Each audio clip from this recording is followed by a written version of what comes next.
রিকশাওয়ালা মক্কায় কেমনে আসলা, কেমনে লাব্বাইকের আওয়াজ দাও? তোমারে দেখছি কেরানীগঞ্জে রিকশা চালাইতে, আর এখন দেখি মক্কায় আইসা এহরামের কাপড় পইরা লাব্বাইকের আওয়াজ দাও। রিকশাওয়ালা জবাব দিল, আমি দুর্বল কিন্তু আমার মালিক দুর্বল না। আল্লাহু আকবার বললেন না? আমি দুর্বল হতে পারি কিন্তু আমার রব, আমার স্রষ্টা মোটেও দুর্বল না। আমি রিকশা চালাইতাম কিন্তু 5 ওয়াক্ত নামাজ আদায় করতাম। চমৎকার মুখে দাড়ি, কপালের ভিতরে সিজদার চিহ্ন, শীত আর বৃষ্টি নাই, প্রতিদিন 5 ওয়াক্ত সালাত আমি মসজিদে গিয়ে আদায় করতাম। কারণ আমি জানি আমার হিসাব আমাকে দেওয়া লাগবে, আমার কবরে আমার যাওয়া লাগবে। রিকশা চালাইয়া যেই পয়সা কামাই সন্তানের জন্য, আর 5 ওয়াক্ত নামাজ পড়ি আমার নিজের জন্য। আল্লাহু আকবার বলেন। আমি একা দেখি নাই, না হয় 30 জন আলেম দেখছে তারে, রিকশাওয়ালা এখনো রিকশা চালায়। হাউজিং এর গেটে দাঁড়ায় থাকতো রিকশা নিয়ে, বড় বড় সাহেবরা আইসা গাড়ি রাইখা রিকশায় চইরা ভিতরে ঢুকতো। হাউজিং এর ভিতরে পানি থাকে, যার কারণে দামি গাড়ি ঢুকায় না। ঢাকার কিছু হাউজিং আছে যে হাউজিং এর ভিতর গুলায় পরিপূর্ণ এখনো রূপ আনে নাই, অর্থাৎ হাউজিং এখনই কমপ্লিট হয় নাই, ছোট ছোট 15 টাকারে বিক্রি করা হয়। চুপচাপ দাঁড়ায় আছি, দেখলাম দামি একটা গাড়ির থেকে একজন হাজী সাহেব নামলো, পয়সাওয়ালা। চেহারা দেখলেই তো বোঝা যায়, যেই বিলাই ইঁদুর মারে হার মোজ দেখলে কওয়া যায় যা, দেখলেই তো বোঝা যায় কেমন মানুষ। রিকশাওয়ালা ভিতরে যাবা বলে হ্যাঁ যাব, ভাড়া কত বলে যা দেন, না এটা হবে না, দরদাম করে ওটা সুন্নত দিব একটা, মনে করবা আর একটা দরকার নাই, যা বলবা তাই হবে, 9-6 বুঝি না আমি। স্যার 100 টাকা দিয়েন, বলে কমই তো চাইলে, একটু বেশি চাইলে ভালো হইতো। এত অল্প, বলে হ্যাঁ অসুবিধা না, আমারও তো খাই নাই। রিকশায় উঠলো, ভিতরে নিয়ে গেল। জোহরের নামাজের সময় হয়ে গেছে। ভিতরে একটা ভাঙ্গাচুরা ছোট্ট মসজিদ। রিকশাওয়ালা বলল, স্যার আপনি কি নামাজ পড়বেন? এখন তো নামাজের সময়। বলে অবশ্যই নামাজ পড়বো। নামাজ ছাড়া কি মুমিন থাকতে পারে? পারে। এটা কেমনে সম্ভব? অবশ্যই পড়বো, চলো দুইজনে একসাথে যাই। দুইজনে একসাথে নামাজ আদায় করলাম, সালাত আদায় করলাম। নামাজ পড়ার পর উনিও বের হইল, আমিও বের হইলাম। আমার একটা অভ্যাস, নামাজের পরে একটু আতর লাগাই। পকেটে একটা ছোট্ট আতর ছিল, আতরটা একজন ইমাম সাহেব আমারে হাদিয়া দিয়েছিল। ইমাম সাহেব নাকি ওমরাত থেকে আতর নিয়ে আসছে, দামি আতর, ভালো লাগছে বিদায় আমারে গিফট করেছে।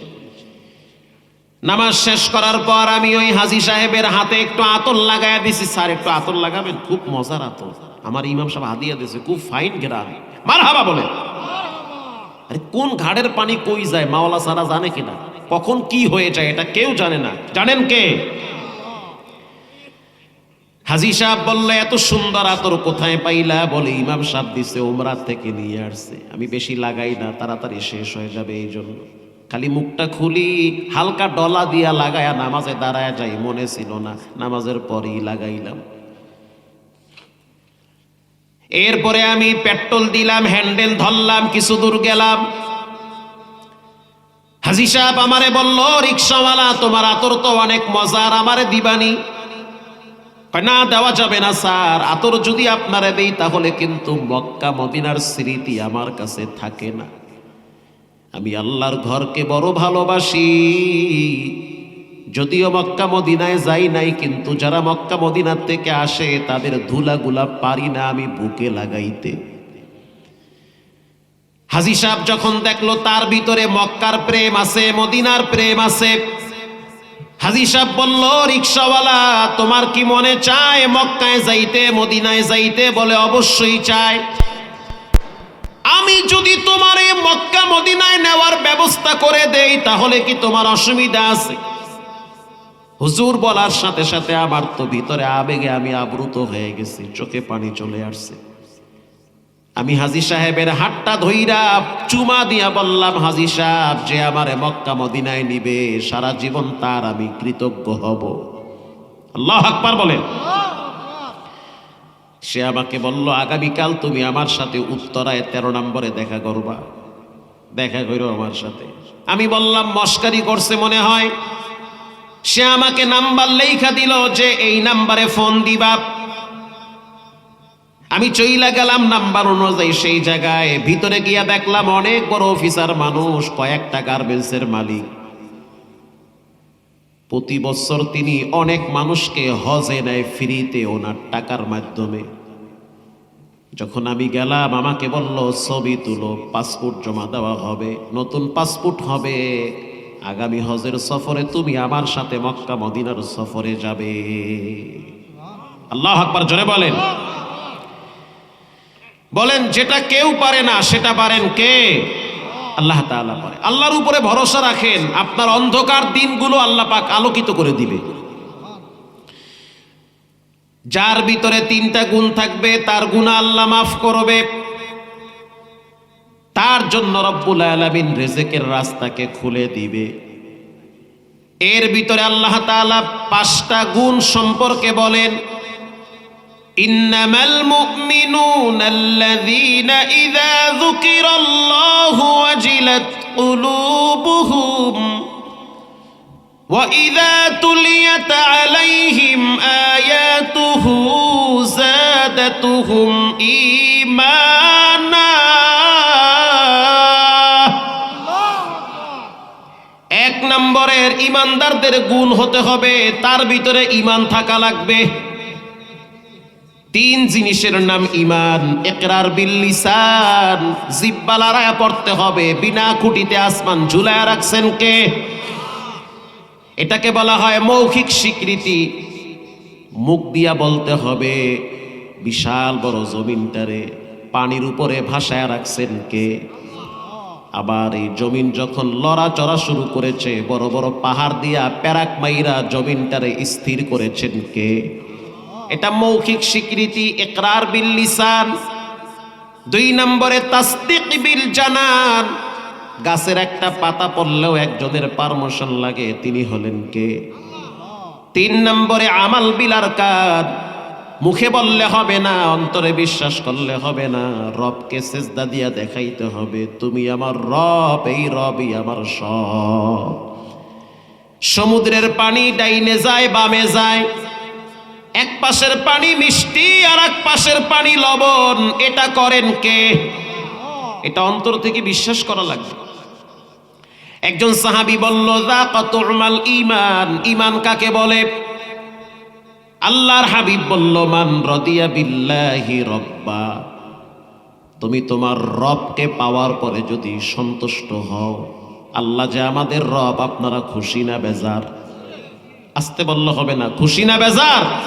খুশি, আলহামদুলিল্লাহ। মান রাদিয়া বিল্লাহি রাব্বা ওয়া বিল ইসলামি দীনা, আপনি যে মুসলমান এজন্য আপনি খুশি না বেজার? আপনার ধর্ম কি? আরো জোরে বলেন। আবিল ইসলামি দীনা, আবি মুহাম্মাদিন নবী ইয়া রাসূলা, আমাদের নবী সরকারে কায়নাত মুহাম্মদুর রাসূলুল্লাহ সাল্লাল্লাহু আলাইহি ওয়াসাল্লাম, এই 3টা জিনিস পাওয়ার পরে আপনারা খুশি না বেজার? নবীজি বলেন, তোমার ভিতরে ঈমান আছে। মারহাবা বলেন। আপনার ভিতরে ঈমান আছে না নাই কেমনে বুঝবেন? মাপার একটা মিশিং আছে। ডায়াবেটিস মাপার যেমন মিশিং হয়, প্রেসার মাপার যেমন মিশিং আছে, আছে না ভাই? ঠিক তেমনি ভাবে আপনার ঈমান আছে না নাই এটা মাপারও একটা থার্মোমিটার আছে। ওটার নাম হলো ক্বালা ইযা সাররাকতা হাসানাহ ওয়া সাআতকা সাইয়্যা ফাআনতা মুমিন।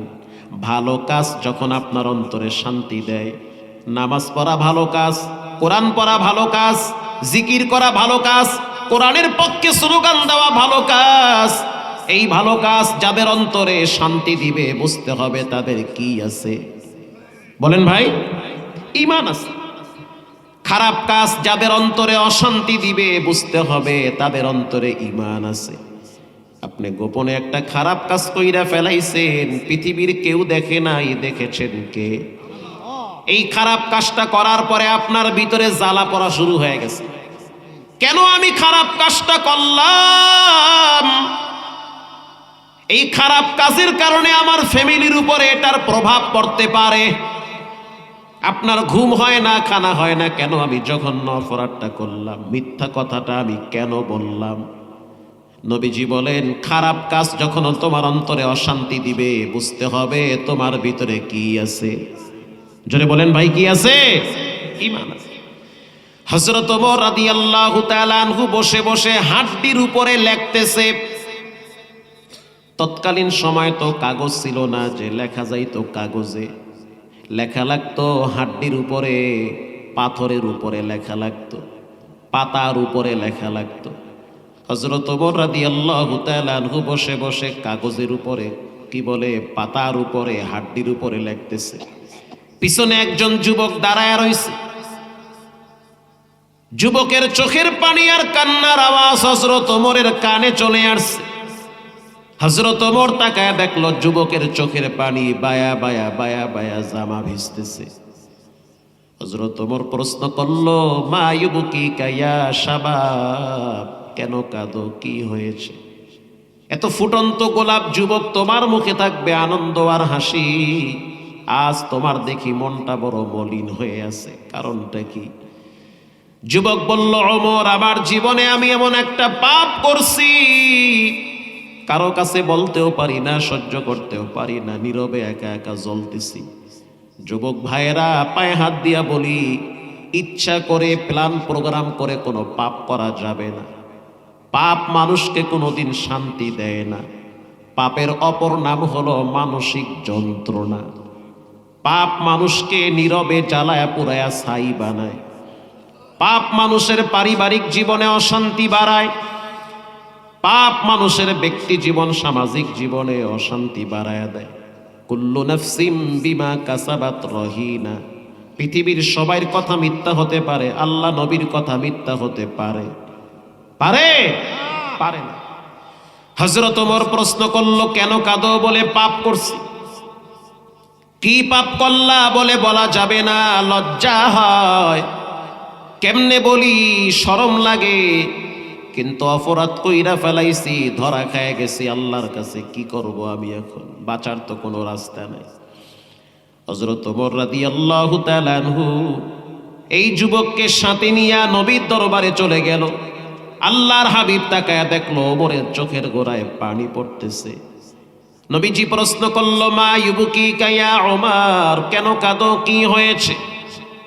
হযরত ওমর রাদিয়াল্লাহু তাআলা আনহু বলেন, আমি কাঁদি নাই, যুবকের কান্নার কারণে আমারও কান্না আসতেছে।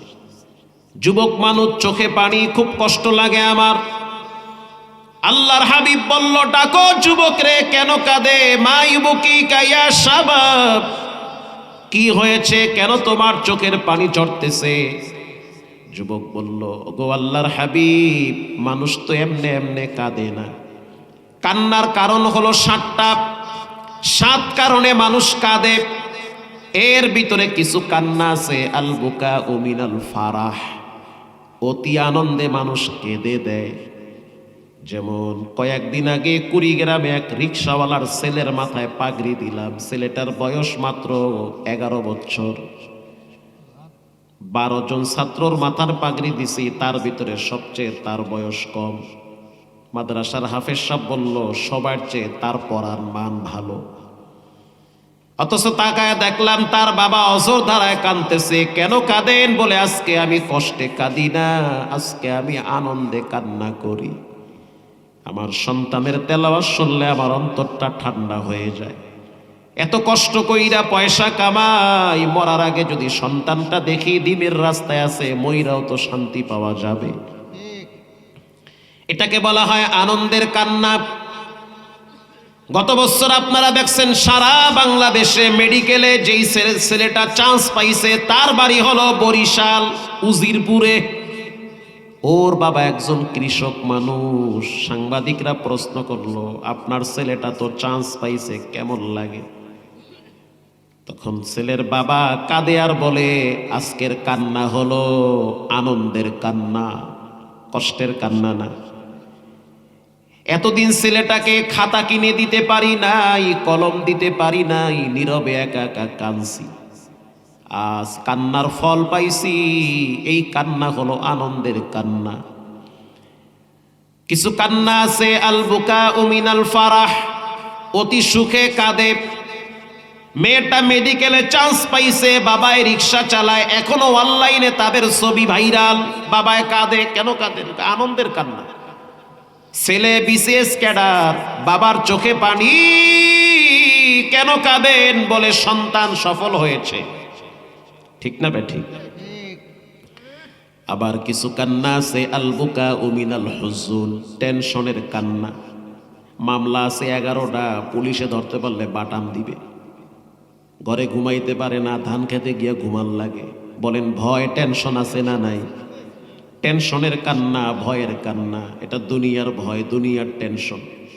আবার কিছু কান্না আছে আল বুকা মিন খাশিয়াতি, আল্লাহর ডর, আল্লাহর ভয়েতে চোখের পানি ছেড়ে কাঁদে। এটাকে বলা হয় শ্রেষ্ঠ কান্না। আল্লাহু আকবার বলেন, শ্রেষ্ঠ কান্না এটা।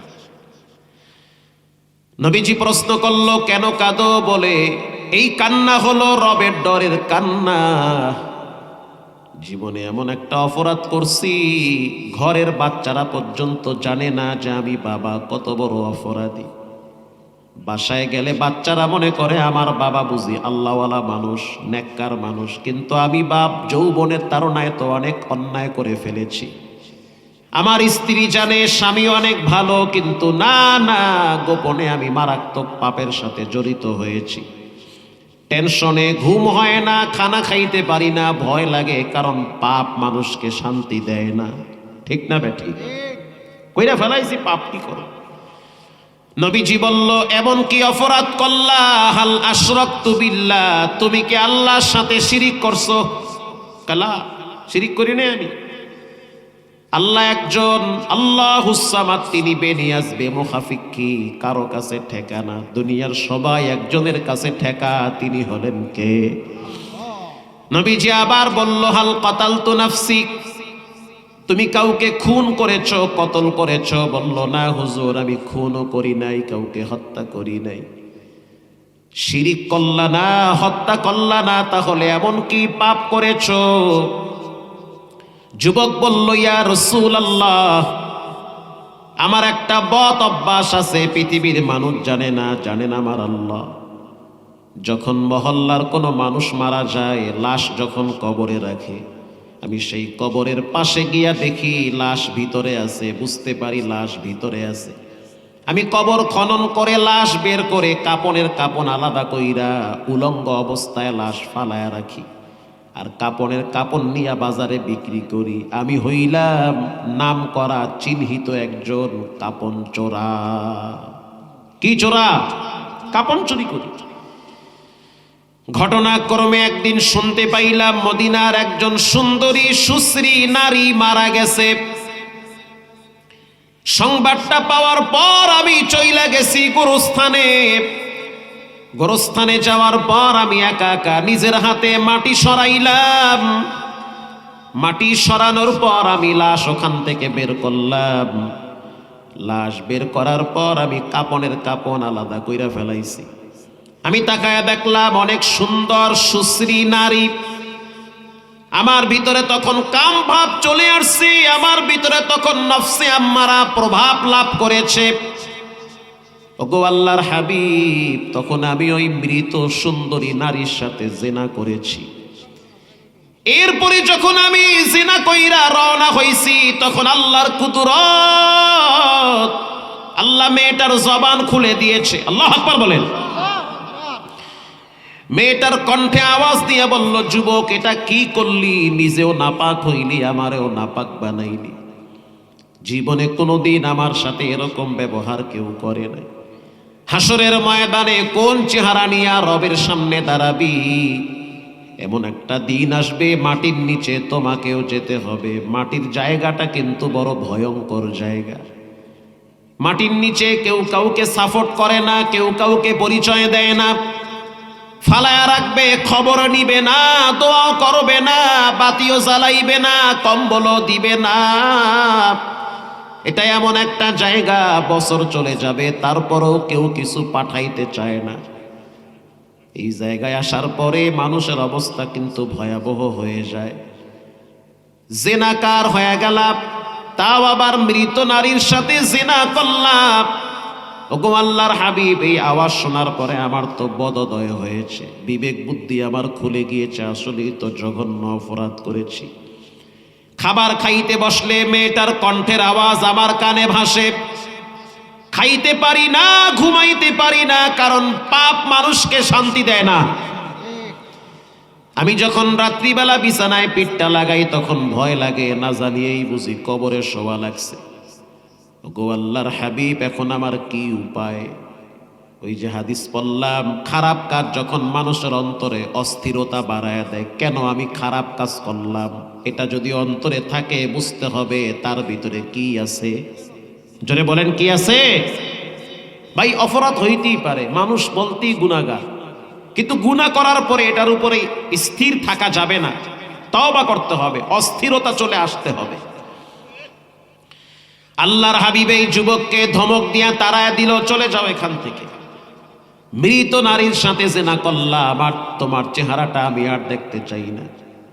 যুবক এবার কাঁদতে কাঁদতে চলে গেল পাহাড়ের চূড়ায়। অন্ধকার রাত, সবাই যখন ঘুমায় গেল, যুবক এবার নামাজে দাঁড়ায়া বাচ্চাদের মতো কাঁদতেছে আর বলতে আছে, আল্লাহু হাজিরিন আল্লাহু নাজিরিন আল্লাহু মাঈন আল্লাহু আল্লাহ। আল্লাহু আকবার বলেন। ও মালিক, তুমি আর আমি, আমি আর তুমি, আর কেউ নাই। মদিনার পশু পাখিগুলা ঘুমায়, বাচ্চারাও ঘুমায়, কৃষক ঘুমায়, রাখালরাও ঘুমায়, কিন্তু আমার চোখে ঘুম নাই, কারণ আমি একজন জাহান্নামের আসামি।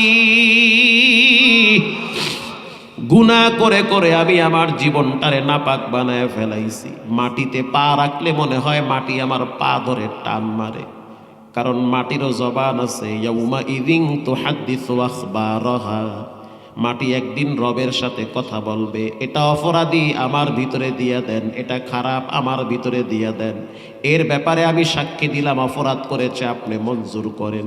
আবার এই জায়গার মাটি আপনার পক্ষে বলবে, রব কষ্ট করে ঠান্ডার ভিতরে বসেছিল, এদেরকে মাফ করে দেন, বিনা হিসাবে জান্নাতুল ফেরদাউসের মেহমান বানায়া দেন, এদেরকে মাফ করে দেন।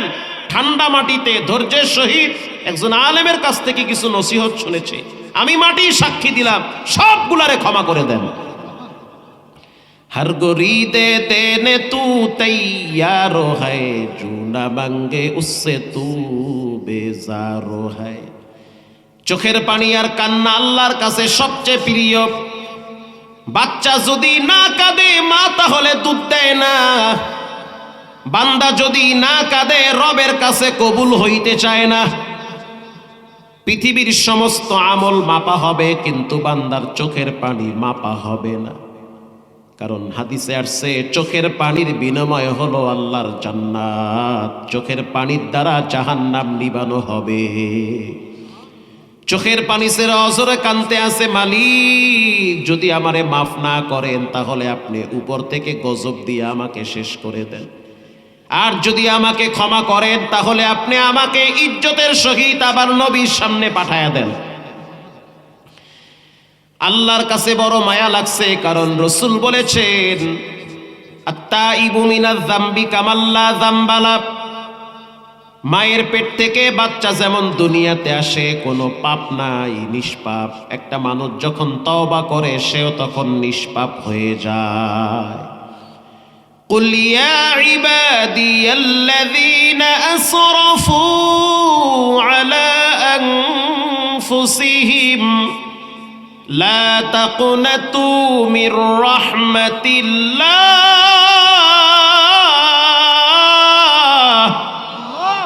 আমি বলি নাই, বলেছেন কে? আল্লাহ বলেন, যত অপরাধ করো, যত গুনাহ করো, আমার রহমত থেকে দূরে চলে যেও না। মানুষের যখন গুনাহ মাফ হয় তখন শরীর হালকা হয়ে যায়, সে নিজেই বুঝে যে আমার রব আমাকে মাফ করেছে। কাজ কাম কইরা শান্তি পায়, ঘরে গেলে আনন্দ পায়, বাচ্চারাও তার কথা শুনে, মনে হয় দুনিয়াটাই রব তার জন্য একটা সাধারণ জান্নাত বানায় রাখছে। রাস্তায় হাঁটলে মানুষ তারে সালাম দিবে। গোপন পাপ মানুষের গোপন সম্মান নষ্ট করে, গোপন আমল মানুষের গোপন মর্যাদা বাড়ায় দেয়। যখন কোনো মানুষ গোপনে রবের দরবারে তওবা করে, তখন সমাজের মানুষের কলিজায় রব তার ভালোবাসা বাড়ায় দেয়। শুধু তাই না, এই বিষয়ে কোরআনে দলিল আছে, ইন্নাল্লাযীনা আমানু ওয়া আমিলুস সালিহাত সায়াজআলু লাহুমুর রহমানু উদ্দা। আল্লাহু আকবার বলেন। আল্লাহ বলেন যারা ঈমান আমল আনে, আপনাদের কষ্ট হয় নাকি? যারা ঈমান আমল আনে, যাদের ঈমান আছে, আমল করে, গোপন আমল প্রকাশ্যে আমল, গোপন আমল রাস্তা দিয়ে হাঁটতেছেন, পাশে মসজিদ, 10 টাকা ফালায়া দেন, কেউ দেখে নাই, দেখেছেন কে? গোপন আমল। গোপন আমল রাত্রিবেলা রাস্তা দিয়ে হাঁটেন, জিহ্বা লড়ায় পড়তেছেন আস্তাগফিরুল্লাহ, এটা গোপন আমল, কেউ শুনে নাই, শুনেছেন কে? গোপন আমল রাস্তা দিয়ে হাঁটতেছেন, ইটের টুকরা পড়ে আছে, ফালায়া দেন, গোপন আমল। এই যে গোপনে আমল করতেছেন, রব্বুল আলামিন বলেন আমি তোমার মহব্বত জমিনের বাসিন্দাদের কলিজার ভিতরে লাগায়া দেই। হাদিসে আসছে যখন মানুষ ঈমান আর গোপন আমল করে, তখন তার ভালোবাসা দূরের মানুষের অন্তরে দান করে। এজন্য দেখবেন তার মৃত্যুর উপরে দূর থেকে মানুষ এসে জানাজায় হাজির হয়, লক্ষ লক্ষ মানুষ তার জন্য দিল থেকে দোয়া করে। কেন? বুদ্ধা মহব্বত তৈরি করে দেয় কে? ভালোবাসা বাড়ায় দেয় আল্লাহ।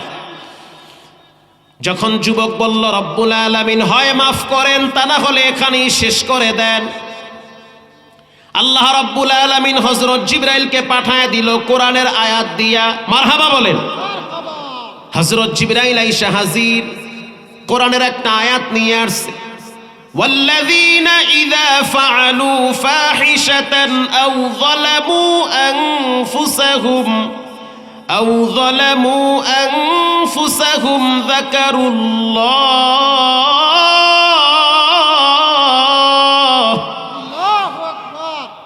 রব্বুল আলামিন বলেন নবী আপনি জানায়া দেন, কেউ যদি ঈমান আনার পরে ফায়সা কাজ করে, কি কাজ করে? ফায়সা, খারাপ কাজ, জেনা করছে, হারাম খাইছে, মদ খাইছে, জুয়া খেলেছে, আকাম করছে, দুনিয়ার উল্টাপাল্টা করছে, রব্বুল আলামিন বলেন এই জঘন্য অপরাধগুলি করার পরে যদি সে বলে যাকারুল্লাহ, আমি রবকে যদি স্মরণ করে, কি করে? স্মরণ করে, আল্লাহ আমি এগুলো কইরা ফেলাইছি, এখন আমি কি করব? আমার তো জীবন সংকীর্ণ হয়ে গেছে, বাচ্চা কাচ্চা সব উল্টাপাল্টা, ঘরেও শান্তি নাই, বাইরেও শান্তি নাই, টাকা কামাই করি তাও শান্তি নাই, আমি যাব কোথায়? আল্লাহ বলেন নবী জানায়া দেন যাকারুল্লাহ, তারা যদি আমাকে স্মরণ করে আমি রব তাদের সব গুনাহ মাফ করে দিব। যুবককে জানায়া দেন তার চোখের পানি আর কান্নার কারণে আমি রব তার জিন্দেগির সমস্ত জিনার গুনাহ মাফ করে দিয়েছি। তাহলে চিন্তা করেন, খারাপ কাজ অন্তরে হওয়ার পরে যদি অন্তরে অশান্তি আসে, বুঝতে হবে ভিতরে কি আছে? ঈমান আছে। বলেন কি আছে? ঈমান আছে। 1 নম্বরে ওয়াজিলাত কুলুবুহুম, মুমিনদের প্রথম গুণ হলো তাদের সামনে রবের কথা বলা হইলে তাদের ভিতরে ভয় চলে আসে। বলেন কার ভয়? আল্লাহর ভয়। আগের যুগে বাচ্চাদের ভিতরেও আল্লাহর ভয় ছিল, এই যুগে দেখবেন অর্ধেক কবরে গেছে, হসপিটালে পড়ে আছে, তারপরেও গুনাহ করে। একজন রোগী দেখার জন্য মুগদা মেডিকেলে গেছি, ছেলে অনেক বড় পয়সাওয়ালা, অনেক টাকার মালিক, হুজুর আপনি আমাকে এনে জুমা পড়ান, চলুন আব্বারে দেখতে যাবেন। তা আমি মনে করলাম বাবা এত পয়সাওয়ালা, হয়তো হসপিটালে কেবিনের ভিতরে তসবি টিপতেছে বা জিকির করতেছে বা ভালো কোনো আমলের ভিতরে আছে বা সূরা কালাম পড়তেছে। অসুস্থ হইলে মানুষ কি বা করে? এগুলাই তো করে, কি ভাই ঠিক না? অসুস্থ হয়ে গেলে তো মানুষ আল্লাহরে ডাকে, কিন্তু যাওয়ার পরে যেটা দেখলাম ওটা তো মানাইতেই পারি না, জায়গায় লাগছে। যাওয়ার পরে দেখলাম বৃদ্ধ মানুষ, শরীরের চামড়া ঢিলা হয়ে গেছে, ভিআইপি কেবিনে শুয়ে আছে, এক সাইড লাগা। এটাতে কি কোন আপনারা? প্যারালাইজ বলেন না? প্যারালাইজ। একটা সাইড অবশ হয়ে গেছে, আর একটা সাইড সচল আছে। আরে আশ্চর্য বিষয়, ডান হাতে দেখলাম টিভির রিমোট দিয়া টিভির সিরিয়াল পাল্টাইতেছে। সুবহানাল্লাহ। কি আউযুবিল্লাহ না নাউযুবিল্লাহ? আরে মরার দরজায় গিয়েও দেখি টিভির রিমোট দিয়া সিরিয়াল পাল্টায়। কিও চাচা এমন কে? কয় ভাল লাগছে না আমার। ঢাকায় মানুষ তো ভাল লাগছে না, অস্থির লাগছে আমার, খারাপ লাগছে আমার। এনে কতক্ষণ হয়ে থাকে, আরে আউলা যাওলা কথা শুরু করে দিচ্ছে। তার মানে তার ভাল লাগতেছে না, খারাপ লাগতেছে বিদায় সে টিভি দেখতেছে, অথচ তার অর্ধেক কবরে চলে গেছে। তা কিছু মানুষ আছে মরার দরজায় গিয়েও পাপ করতে করতে মরে। কক্সবাজার ঘুরতে গেছে, 3 বন্ধু মদ খাইয়া টাল হইয়া হইয়া রয়েছে। সকালবেলা দরজা ধাক্কায় তাও খোলে না, বাইঙ্গা ভিতরে গিয়ে দেখে মুখ দিয়ে রক্ত বাইরে সিদায় হইয়া রয়েছে, মানে জায়গায় ডেট। মদ খাইতে খাইতে মরে, এমন মরণ আছে না? বিড়ি একটা টান দিয়েছে, আর একটা দেওয়ার আগে আজরাইল কল্লা চাপে ধরছে, আর টান দিবি কই, বহুত টান দিয়েছে, কবরে বাটাম ফাটা শুরু হয়ে যাবে। আবার এমনও মৃত্যু আছে যে নামাজে দাঁড়াইছে, রুকুতে গেছে, এর ভিতরেই তার মরণ চলে আসছে। ঠিক না ভাই? ঠিক। প্রিয় ভাইরা আমার, তাফসীরের কিতাবে পড়েছি, বাপ আর ছেলে দুইজনে রাস্তা দিয়ে হাঁটতেছে দামেস্কের একটা অঞ্চলে। কিছু দূর যাওয়ার পরে বাবায় তাকায় দেখলো বিশাল বড় একটা আঙ্গুর ফলের বাগান। জান্নাতানি আন ইয়ামিনিন ওয়া শিমাল, ডানেও বাগান বামেও বাগান। কি ফলের বাগান? আঙ্গুর। আঙ্গুর চিনেন না? আঙ্গুর ফল। বাবায় সন্তানরে বলল, এখানে দাঁড়াও, আমি আঙ্গুর ফলের বাগানে ঢুকলাম, কিছু আঙ্গুর পেড়ে নিয়ে আস। মালিকের অনুমতি ছাড়া আঙ্গুর পাড়া হালাল না হারাম?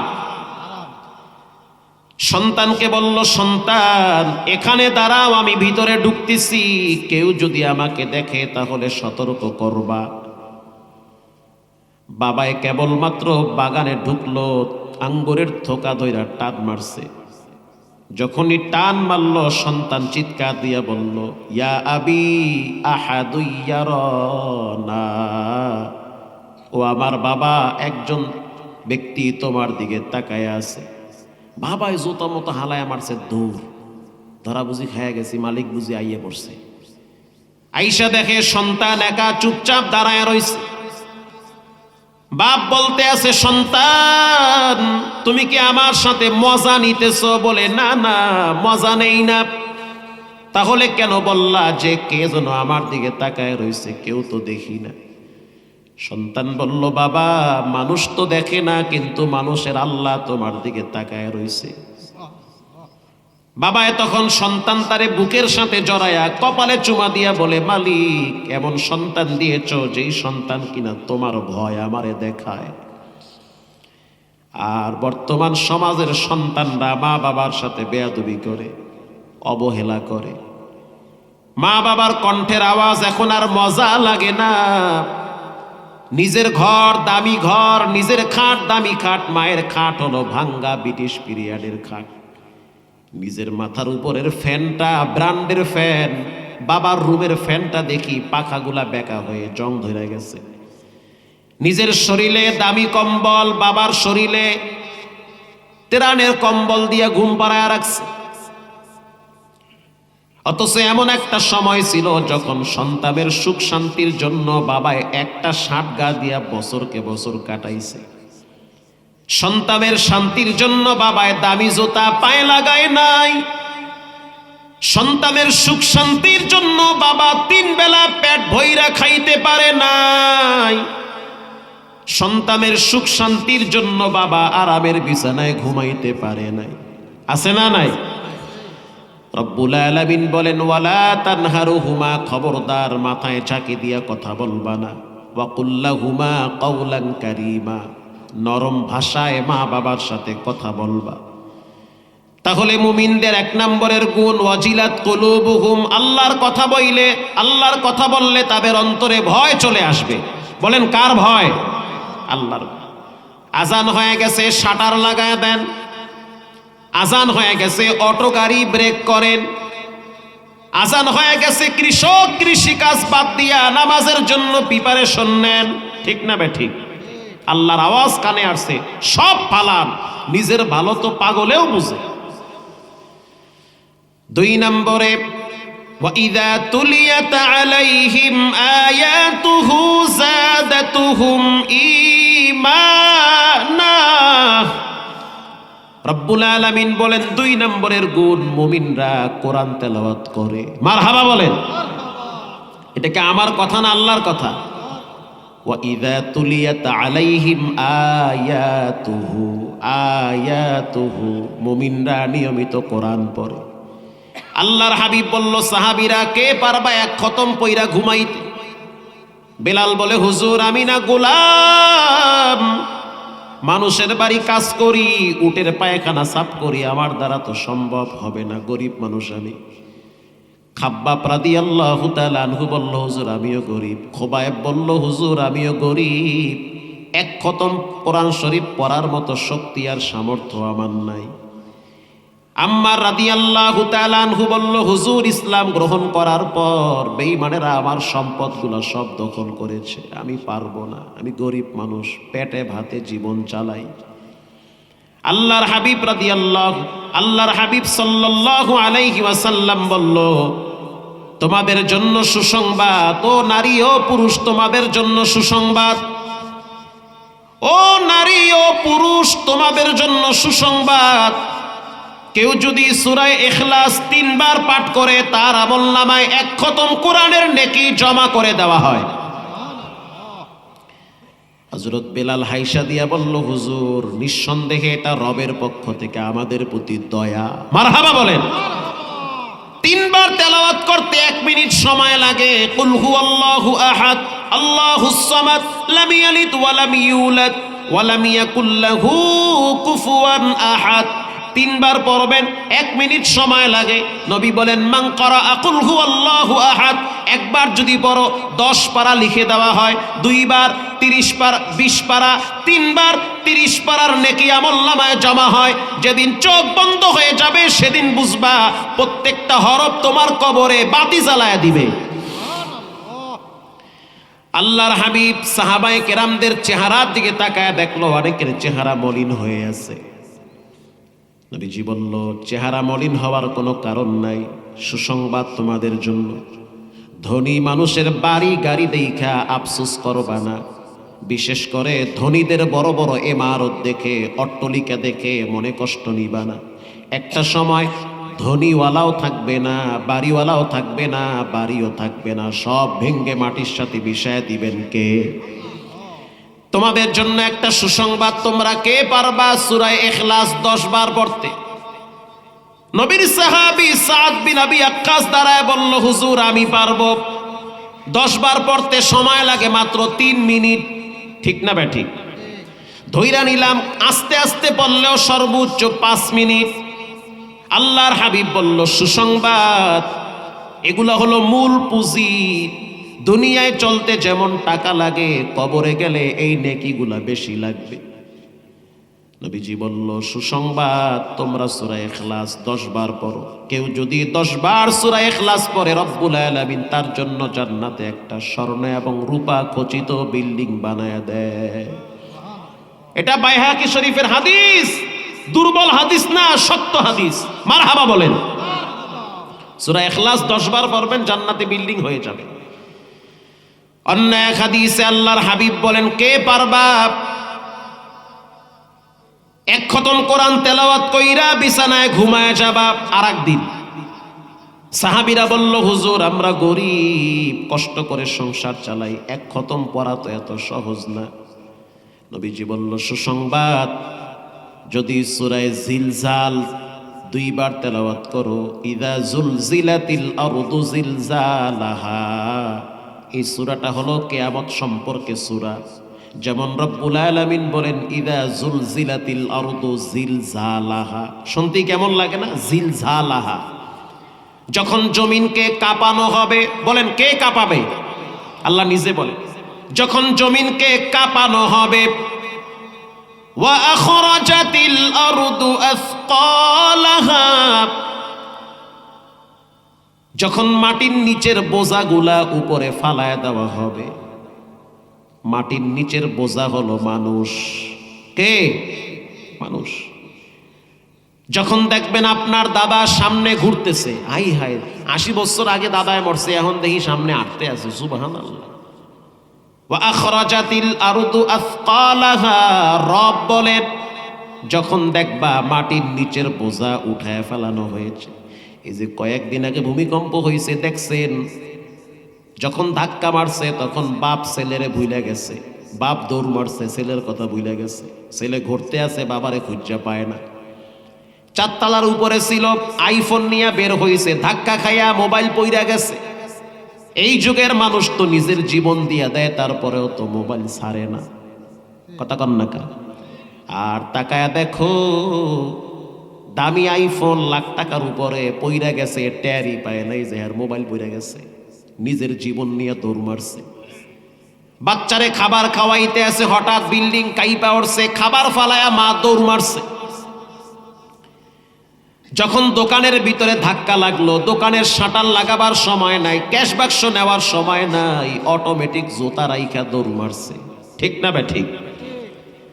প্রিয় ভাইরা আমার, রব্বুল আলামিন বলেন যখন দেখবা মাটির নিচের বোঝা উপরে উঠায় ফেলানো হয়েছে, তখন তোমরাই বলবা ওয়াকালাল ইনসানু মা লাহা, মানুষ বলবে কি হইল, কেন এমন হইতেছে, কেন দেখলাম বিশাল একটা বিল্ডিং ধবস করে মাটিতে পইরা মিশে গেছে, কেন দেখলাম ওই মহল্লার সব ঘর বাড়িগুলা মাটির সাথে মিশে গিয়েছে, কেন দেখলাম ডানে বামে কবরের মানুষগুলা উপরে উঠা দাঁড়ায় গেছে। আল্লাহু আকবার বলেন।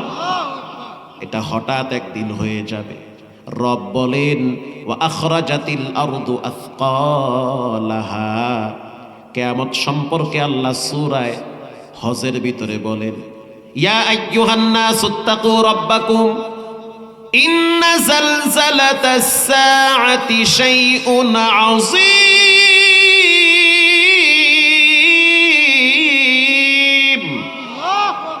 আমি বলি নাই, আল্লাহ বলেছেন কিয়ামতের দিন হবে ভয়ঙ্কর দিন, প্রকম্পিত দিন, ধাক্কা মারার দিন, বিকট আওয়াজের দিন, তুলার মতো জমিন উড়বে সেই দিন। ইয়াউমা তারাউনাহা তাযহালু কুল্লু মুরদিআতিন আম্মা আরদাআত ওয়া তাদউ কুল্লু যাতি হামলিন হামলাহা। আল্লাহ বলেন গর্ভধারিণী মায়েরা তাদের গর্ভ খালাস হয়ে যাবে। আল্লাহু আকবার বলেন।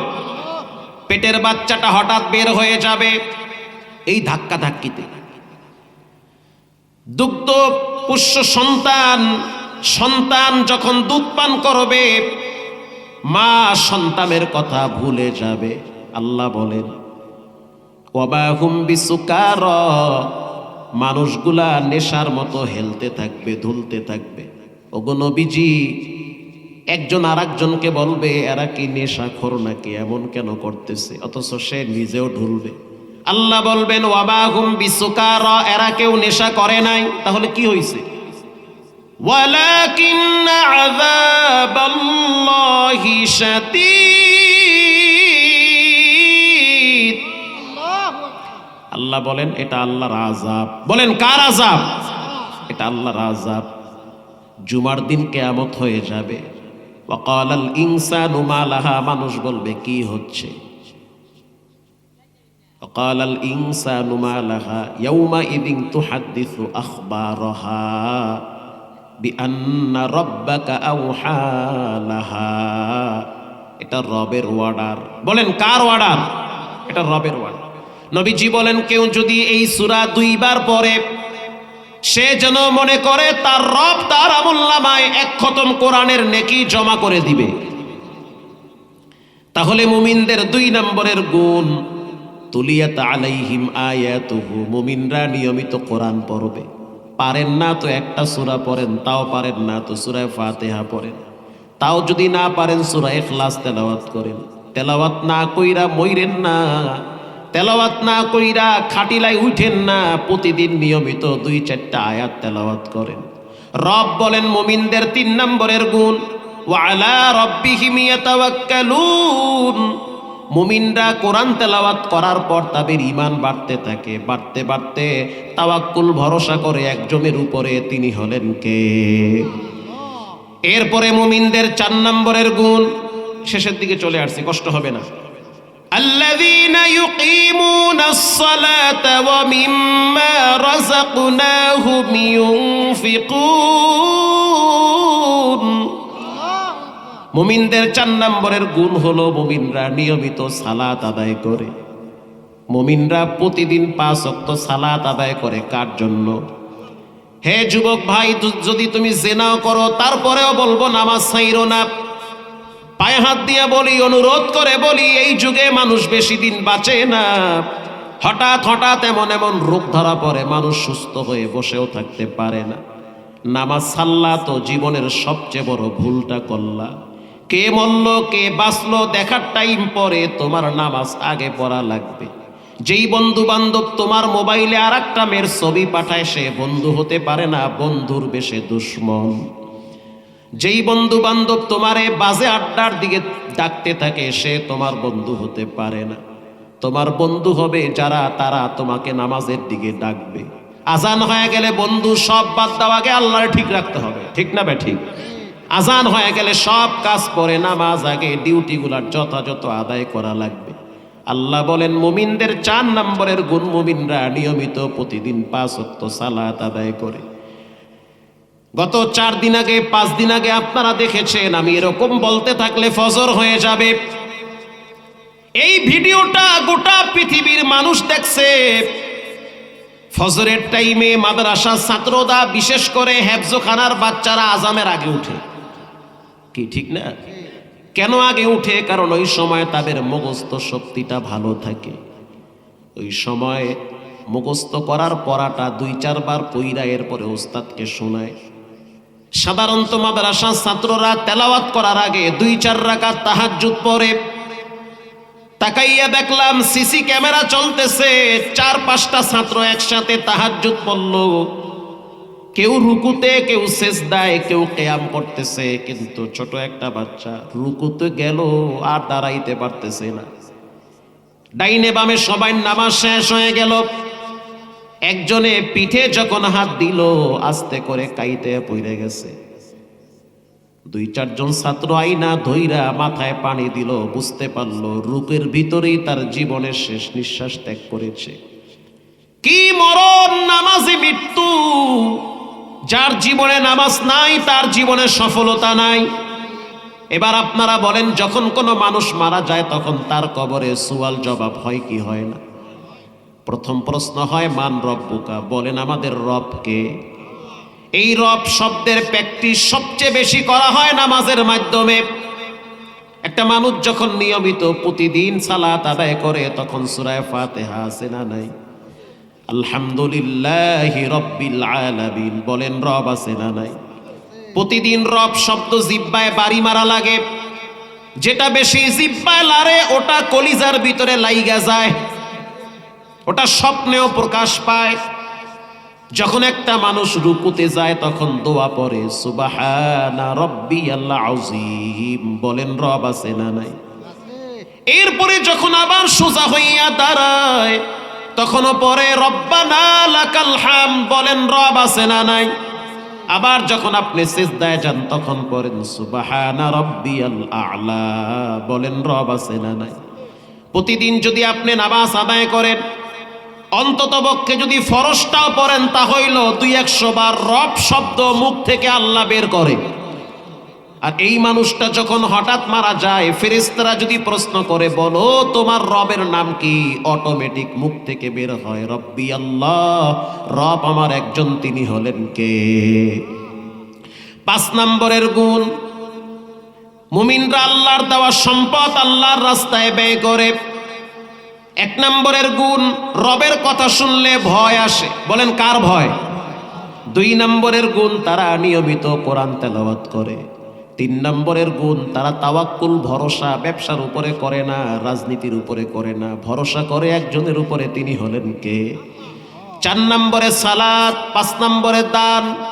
এই 4টা আমল যারা করবে, রব বলেন উলাইকা হুমুল মুমিনুনা হাক্কান حقا لهم درجات عند ربهم ومغفرة ورزق كريم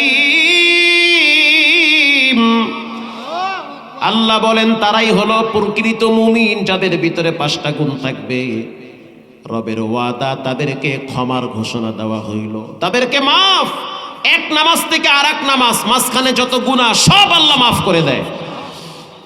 2 নম্বরে রব্বুল আলামিনের ওয়াদা, তাদের রিজকে আল্লাহ বরকত বাড়ায় দেয়। 3 নম্বরে রব্বুল আলামিন বলেন তাদের মর্যাদা সম্মান আমি রব বাড়ায় দেই। আজ থেকে পাক্কা ওয়াদা করে নেন, জীবনে নামাজ ছাড়বো না, হারাম খাবো না, মা বাবার সাথে বেয়াদবি করবো না। যার আব্বা আম্মা আছে খেদমত করেন, মা বাবার সাথে সৎ আচরণ করেন। মা বাবাই জান্নাত, মা বাবাই জাহান্নাম।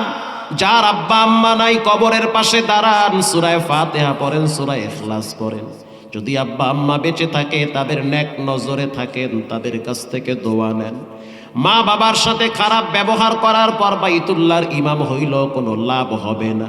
পাক্কা নিয়ত করে নেন, নামাজ ছাড়বো না, হারাম খাবো না, মা বাবার সাথে বেয়াদবি করবো না। জানি না কার না জানি এখানে মৃত্যুর সময় ঘনিয়ে আসছে, কার না জানি দোকানে কাপড়ের কাপন চলে আসছে, কার না জানি মসজিদের পালকিটা হাজির।